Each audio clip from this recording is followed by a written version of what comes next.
Okay, please move over. So we're talking now about the syntax of the use of comparatives and superlatives. That is how they work in sentences. Okay, and basically there are two alternatives. One is the way we do it, exactly like the way we do it in English.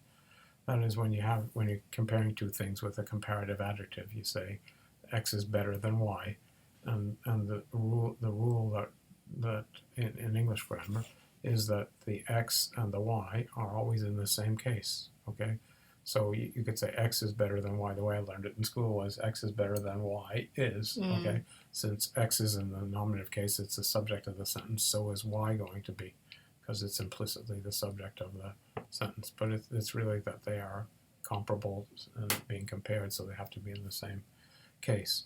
So that's the example we put up on that Belisi's written on the blackboard. Socrates, that's the nominative of Socrates' name. Sophoteros estin, that estin, remember, means he, she, or it is. And sophoteros means wiser, okay? Socrates is wiser. And then we have this word, a new word for than, okay? It's an eta with a smooth breathing and an acute accent, which has become grav because it's at the end of the word. It's going to always be grav, right? Except if there's an enclitic after it. But anyhow, it's Socrates is wiser, and that word means than, and then the next word is Aristophanes, the same gender, number, and case. Well, at least what's important is it's the same case as Socrates. Usually you don't compare things that are different in number. You don't compare on one apple with a bunch of oranges, but anything's possible. But the important thing is not the number, but the case of the two nouns that are being compared. So they have to be grammatically the same. If this was an indirect sentence, okay, and we had a sentence that said, we thought Socrates was wiser than Aristophanes, then Socrates would be the subject of an indirect sentence, and he'd be in the accusative case. So would Aristophanes, because Aristophanes has to agree with Socrates in that sentence. All right, so this is the way we do it in English, okay? The two things being compared on either side of the comparative adjective go in the same case, and you have the word than. But Greek has another thing that you can do in an alternative, and there's no rules about which is better or worse. Some authors in some situations prefer one over the other.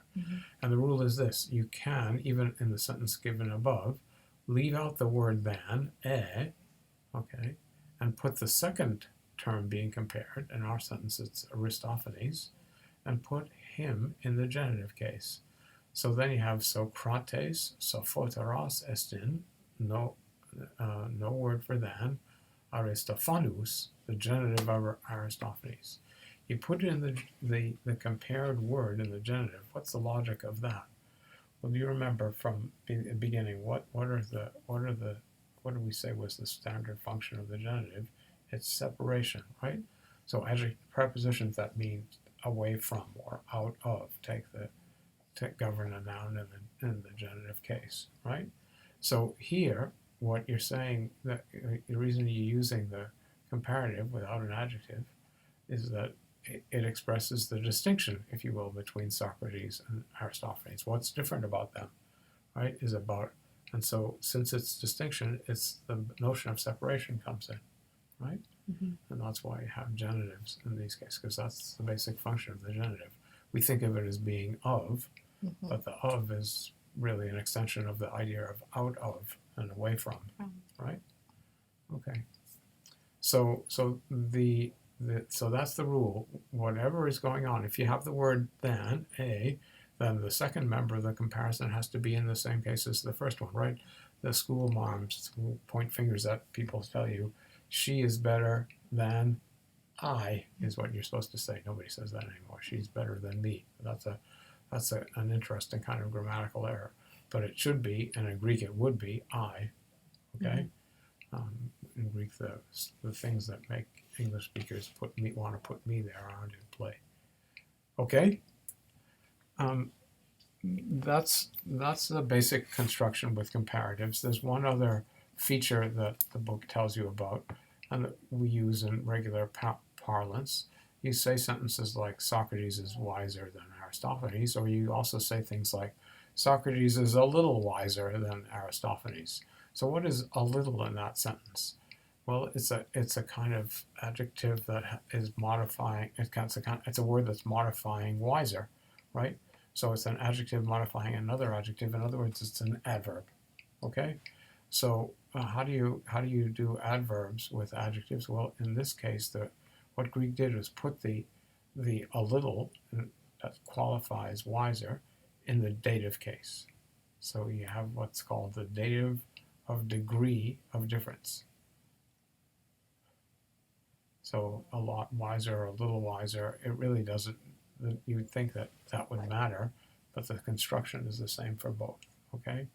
You put the word for a lot, which is a form of paulus in the neuter, in the dative case, right? And if it's a little, it would be mikro. The word for a little is in this lesson. Okay, when it comes to the superlative, there are two things to learn. One is that, there's the superlative, that sort of everyday vanilla flavored superlative. Socrates is the best of men, okay?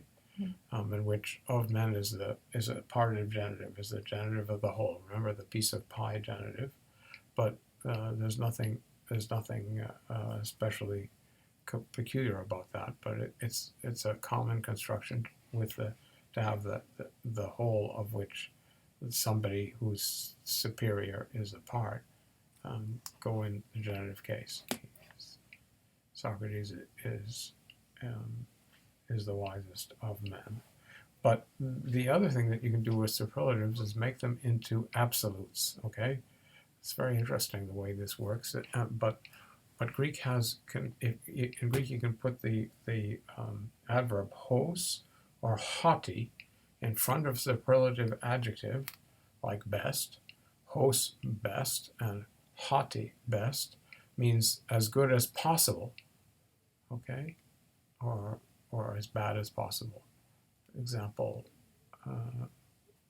you can do hos axiotatos, as worthy as possible, okay? Haughty axiotatos, most worthy as possible.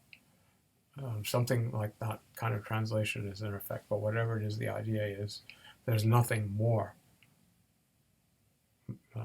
worthwhile or whatever the trait expressed by the adjective is. Mm-hmm. So it's the limit and a useful concept. Okay. Sounds good.